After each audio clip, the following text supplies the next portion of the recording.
Lord Krishna Naman. Lord Krishna Naman to all of you, my all sweet dear student. आज हम बात कर रहे हैं सेल के ऑर्गन्स के बारे में। आप सभी कैसे हैं प्लीज़ पहले ये बताइए। उसके बाद हम आपको बताएंगे सेल के एक एक ऑर्गन्स के बारे में। जैसे कि आप सभी जानते हैं कि सेल के अंदर जो ऑर्गन्स हैं उनमें कौन कौन से ऑर्गन हैं। सबसे बाहर है सेल मेम्ब्रेन, उसके अंदर है न्यूक्लियस। न्यूक्लियस को चारों तरफ से घेरे हुए हैं एंडोप्लाज्मिक रेटिकुलम्स, ठीक है। वहाँ पे आपको साइटोप्लाज्म मिलेगा, ठीक है, प्रोटोप्लाज्म मिलेगा। सेल के अंदर जो न्यूक्लियस है उसके अंदर है न्यूक्लिक एसिड, और एसिड दो तरह के होते हैं, डीएनए और आरएनए। कोशिका को हमें बहुत गहराई से समझना है। हम अगर सेल मेम्ब्रेन की बात करें तो समस्त जीव की कोशिकाएं जो होती हैं पतली होती हैं, प्रत्यास्थ होती हैं। प्रत्यास्थ का मतलब होता है इलास्टिसाइड। इलास्टिसाइड जैसे आपने ऐसे पकड़े खींचा, ऐसे खींचा छोड़ दिया, है ना। आपने कहीं हाथ जैसे हाथ पकड़े खींचा छोड़ दिया, मतलब पहले की आकृति में आ जाना, इलास्टिसिटी। भाई लकड़ी के अंदर तो ऐसा नहीं होता। लकड़ी को आप दबाएंगे तो दबेगी नहीं, और दबाएंगे तो परमानेंट दब जाएगी, शेप चेंज हो जाएगा। तो प्रत्यास्थ होती हैं, चयनात्मक होती हैं, सिलेक्टिव।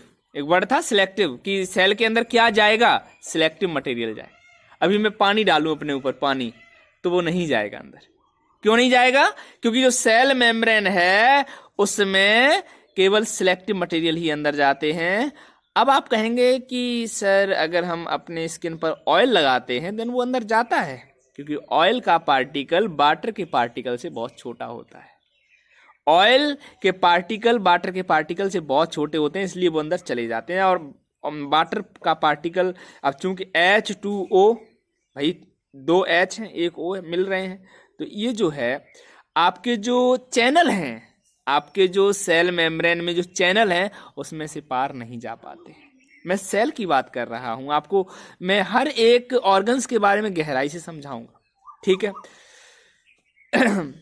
तो सेल मेम्ब्रेन शब्द जो है नागेली ने दिया, नागेली और क्रेमर, याद रखना। सेल मेम्ब्रेन शब्द नागेली क्रेमर ने दिया। दूसरा शब्द है प्लाज्मा मेम्ब्रेन, इसको भी प्लाज्मा मेम्ब्रेन ही तो कहते हैं भैया। सेल मेम्ब्रेन को भी प्लाज्मा मेम्ब्रेन कहते हैं। प्लाज्मा मेम्ब्रेन JQ प्लॉवर ने दिया, JQ प्लॉवर ने दिया भैया। सेल मेम्ब्रेन नागेली और क्रेमर ने दिया, प्लाज्मा मेम्ब्रेन JQ प्लॉवर ने दिया। अब सेल मेम्ब्रेन, प्लाज्मा मेम्ब्रेन, इसे ही कहते हैं बायो मेम्ब्रेन। बायो मेम्ब्रेन या फिर कहते हैं प्लाज्मा मेम्ब्रेन, ये सारे नाम हैं, है आउटर कवरिंग ही। एनिमल सेल की जो आउटर कवरिंग है उसी के सारे नाम है। चाहे आप बायो मेम्ब्रेन बोल लो, चाहे आप प्लाज्मा मेम्ब्रेन बोल लो, चाहे आप सेल मेम्ब्रेन बोल लो, चाहे आप प्लाज्मा लेमा बोल लो। अगर हम स्ट्रक्चर की बात करें तो बहुत सारे मॉडल में आपको नेक्स्ट सीनियर क्लासेस में पढ़ाने वाला हूं। जैसे कि लाइपोडल थ्योरी 1902 में दी गई थी ओवरटन के द्वारा, ठीक है। सैंडविच या ट्राइलेमर थ्योरी मॉडल है, ये सैंडविच मॉडल है। ये आपका डेवसन और डेनिली ने 1935 में दिया था। सबसे पहला 1902 में मिला, दूसरा 1935 में मिला। डेवसन और डेनिली ने दिया था, सैंडविच मॉडल था। उन्होंने कहा भैया आपका सेल मेम्ब्रेन सैंडविच की तरह होता है ना, बिल्कुल।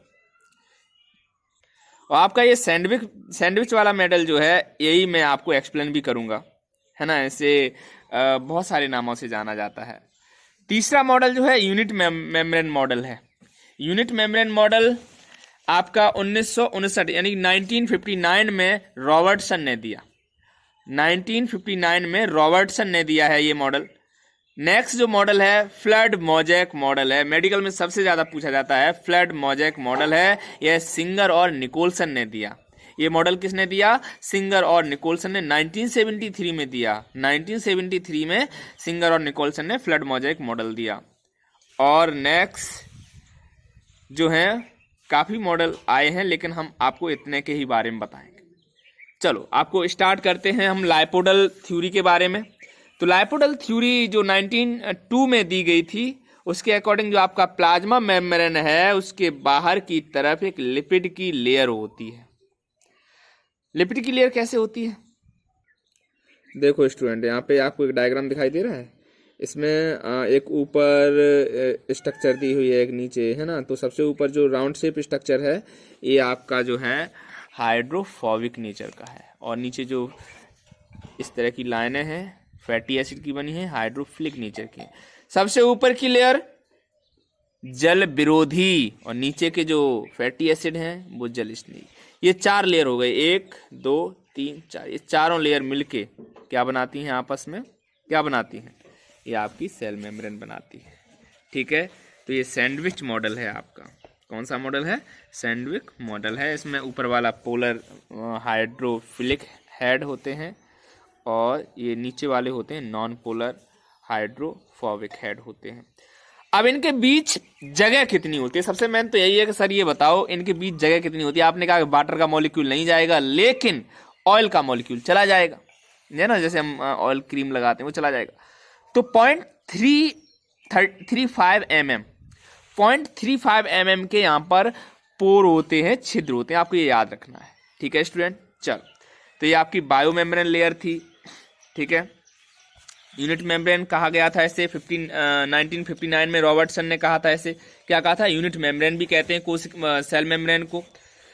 तो यूनिट मेम्ब्रेन का मतलब हो गया इकाई कला। भाई इकाई कला तो है ही, आप देख पा रहे हैं। फिर मैंने आपको बताया फ्लड मोज़ेक मॉडल, तरल मोज़ेक मॉडल। ये मॉडल आपका 1973 में सिंगर और निकोलसन ने दिया था। ठीक है, तो इसमें क्या था? फ्लड मोज़ेक मॉडल में क्या था कि ऐसा लगेगा कि समुद्र में प्रोटीन रूपी बर्फीले द्वीप बने हुए। समुद्र देखा होगा मूवी में आपने, तो उसमें कुछ द्वीप होते हैं, आइसलैंड होते हैं। तो समुद्र के अंदर जो आइसलैंड हैं वो कैसे हैं? बर्फ के बने हुए। आपने कभी देखा होगा कि मम्मी जब घर पे एक वो बनाती हैं, क्या बोलते हैं, बर्फी मिठाई वगैरह, तो उस पर ऊपर कुछ डाल देती हैं, है ना। खीर बनाती हैं, खीर में भी कुछ डाल देती हैं। बिल्कुल सेम ऐसे ही ये मॉडल है। ये मॉडल है protein iceberg in sea of phospholipid. Protein iceberg in sea of phospholipid, यानी कि समुद्र में प्रोटीन रूपी बर्फीले द्वीप। और किसके समुद्र? फॉस्फोलिपिड के समुद्र। अच्छा भैया, इसका नाम गुलाब जामुन मॉडल भी है, गुलाब जामुन मॉडल। ठीक है, आपको ये याद रखना है। तो मैं हर पॉइंट को आपको पहले तो किताब में पढ़ाऊंगा, उसके बाद एक एक वीडियो दूंगा। मेरे प्यारे विद्यार्थियों, आप प्लीज गहराई से समझिए। आप एनिमेशन वीडियो जरूर देखिएगा। Thank you.